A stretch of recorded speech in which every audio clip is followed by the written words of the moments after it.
As far as if he were to make bond, regardless of the amount, you said that he was not going to be residing with you. No, because I have my daughter. And how old is your daughter? I have my 16-year-old and my 12-year-old. Okay. So you have two children under the age of 17. I have three. My youngest, my son is 11. You have 11, 12, and 16. Did I understand correctly? And they would be residing with you. I'll pass the research. Any further questions? No. All right, the court is calling CM number 097847, State of Texas versus John Anthony Ayala. Can I have parties announced for the record for the state, Michael Villarreal for the state. for the defense? Alex Scharf for the defense. And are you John Ayala? Yes. All right, we're here. The defense has filed a motion seeking a bond reduction.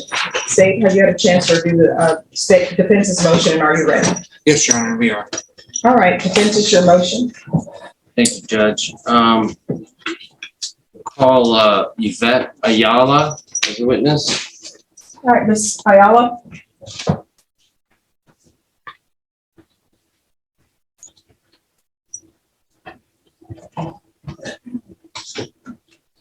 If you can raise your right hand for me, please. Do you solemnly swear or affirm the testimony you give will be the truth and nothing but the truth, so help you God? Yes. All right, you can lower your hand if you state your name for the record. Yvette Ayala. All right, defense. Thank you, Your Honor. Ms. Ayala, where do you live? 151 Bangor. In San Antonio? Yes. All right. And are you working? Yes, sir. Okay. Where do you work? Commercial kitchen, parts and service. Okay. You married? No. Okay. And John is your son, is that correct? Yes. How old is he? 19. 18.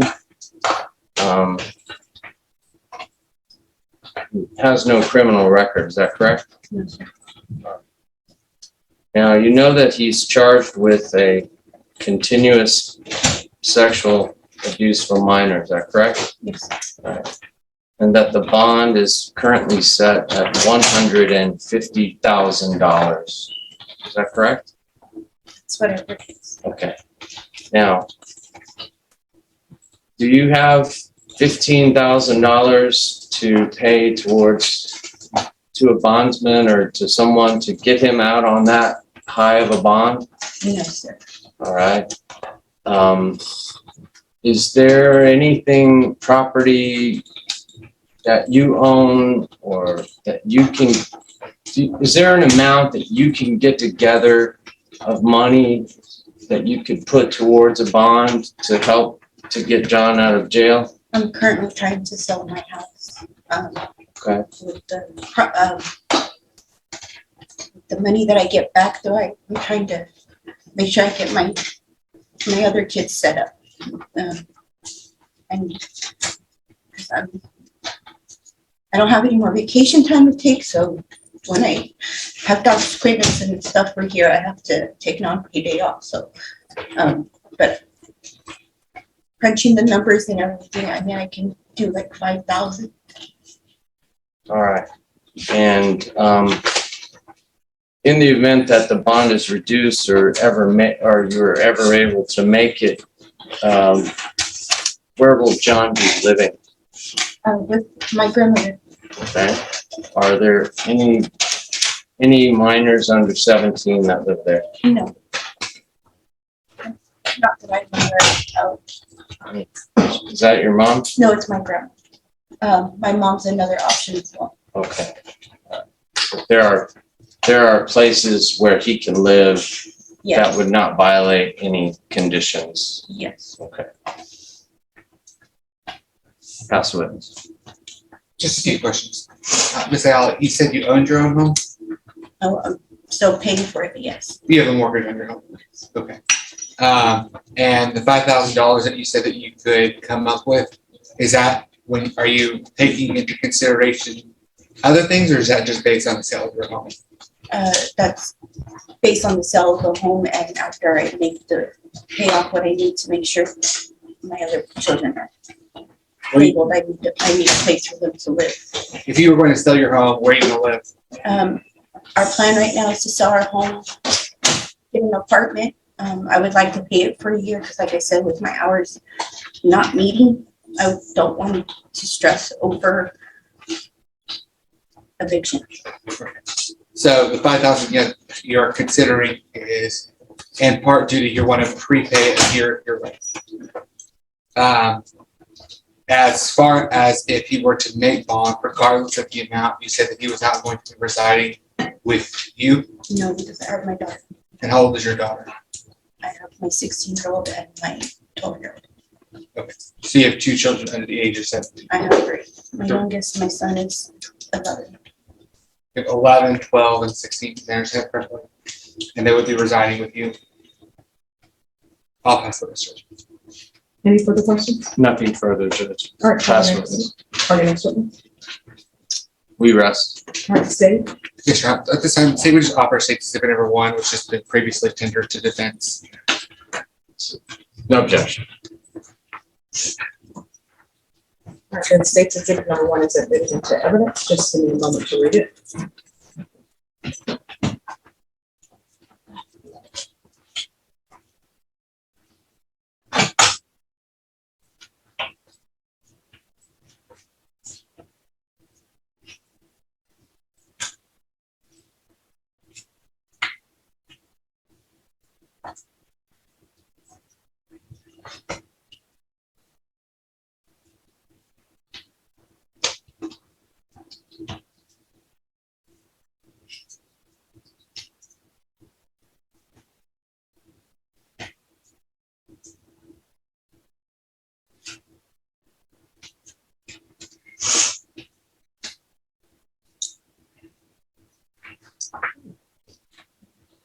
All right, the court will hear argument.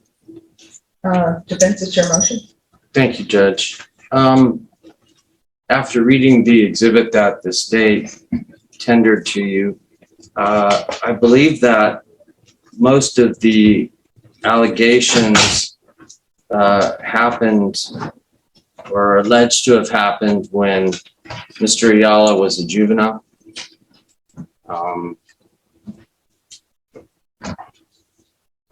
To take that into consideration, that might have an effect on the jurisdiction of the case.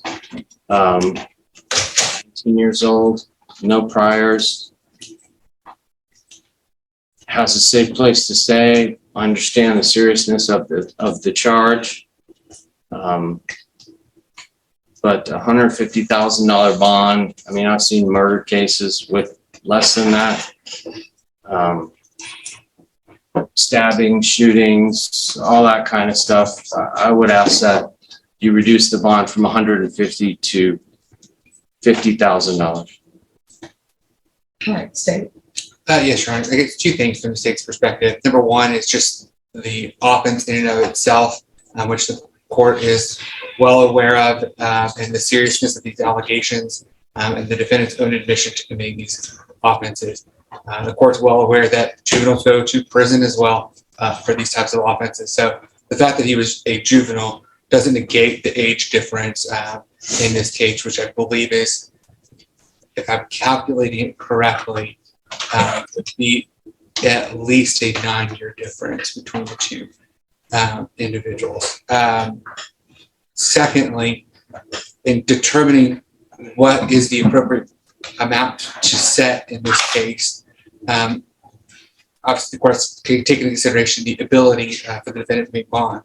And so in this case, I don't believe that Ms. Ayala has demonstrated through, or the defense through Ms. Ayala has demonstrated the inability to pay, rather the inconvenience of being able to pay. She has other understandable uses and needs for that money, but prepaying a whole year of your rent, even assuming rent is $1,000 a month, that's $12,000 right there. And that's including, talking about her having to have at least 3 kids, and that would be pretty relatively safe to expect that'd be $12,000 right there. And so it's not the most convenient way for her to use her money, but obviously I don't think that should be taken into play what the court is going to consider. And so we're asking that the bond the writ be denied, that the bond is already appropriately set at an amount based on the nature of the offense, the specific allegations of this offense, and the lack of evidence to show that the defendant has the inability to make the bond as presently set. Defense, it's your motion, so you have final argument. Thank you, Judge. Ms. Ayala, told the court she doesn't have the money. She's in the process of selling her house. God knows when that will happen. Or how much it'll be. But clearly she doesn't have the money to make this bond right now. She's justified to that under oath. When and if the house gets sold, depending on what it gets sold for and all that, her son is still in jail. And he's been there for over a month, and it's his first offense, and he's been throwing up all morning. Let's get out. And we think that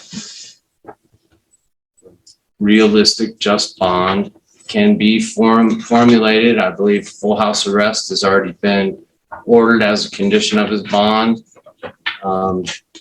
where you can lower the bond to $50,000 and protect and give protection to the community, to the alleged victim. And so we're gonna say that we did show that she cannot make the bond right now at this moment. All right. So this is what the court is going to do. The court is going to set the bond at $130,000, full GPS, waive fees, no contact with minors. Thank you, Judge. All right, are we ready on Stephanie Gomez? Stephanie Gomez? The judge considered the family's financial situation but ruled that the seriousness of the allegations outweighed a major bond reduction. The bond was lowered slightly to $130,000, with full GPS monitoring and no contact with minors if released. What do you think about the judge's decision? Drop your thoughts in the comments and don't forget to like and subscribe for more real courtroom cases.